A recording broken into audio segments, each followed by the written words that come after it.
job interviews. They're supposed to be your gateway to success. But did you know that 33% of candidates know within the first 90 seconds if something feels wrong? Today, we're exploring how those instincts might just save your life. That's fascinating, and it really connects to this chilling story about Lisa's interview experience. The way she ignored all those early warning signs really speaks to how we override our gut feelings in professional situations. What's really interesting is how this story taps into the vulnerability of recent graduates.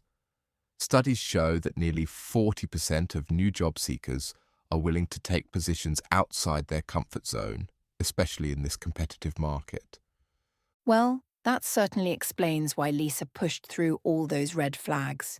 The dark building, the empty reception area, that single ominous light. It's like every horror movie trope wrapped in a professional setting. And let's talk about Mari Foster, the way she's presented as this sophisticated, well-dressed professional in her 40s.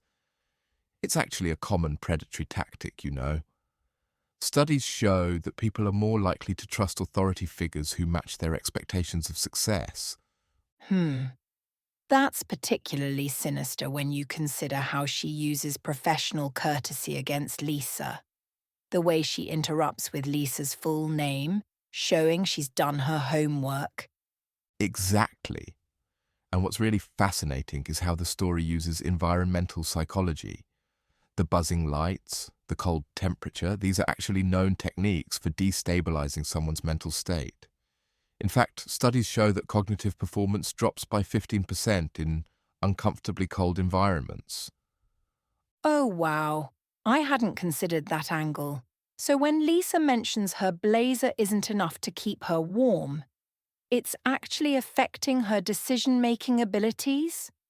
Precisely. And then there's the isolation factor.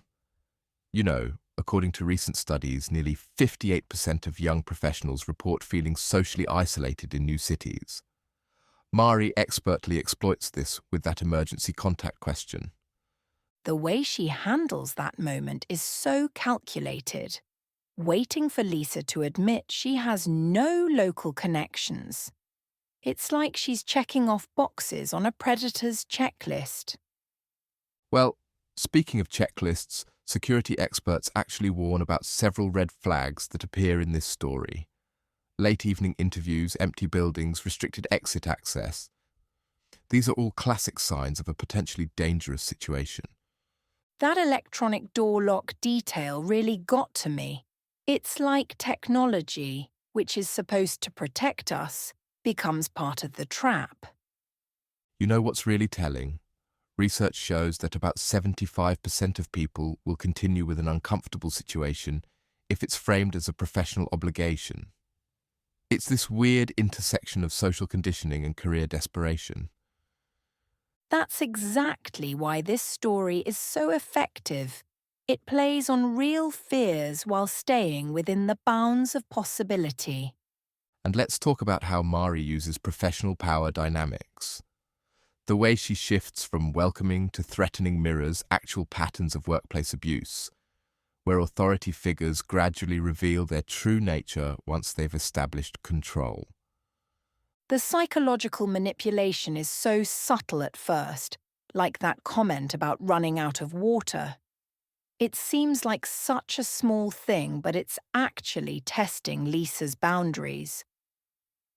Well, what's particularly disturbing is how this reflects real-world statistics.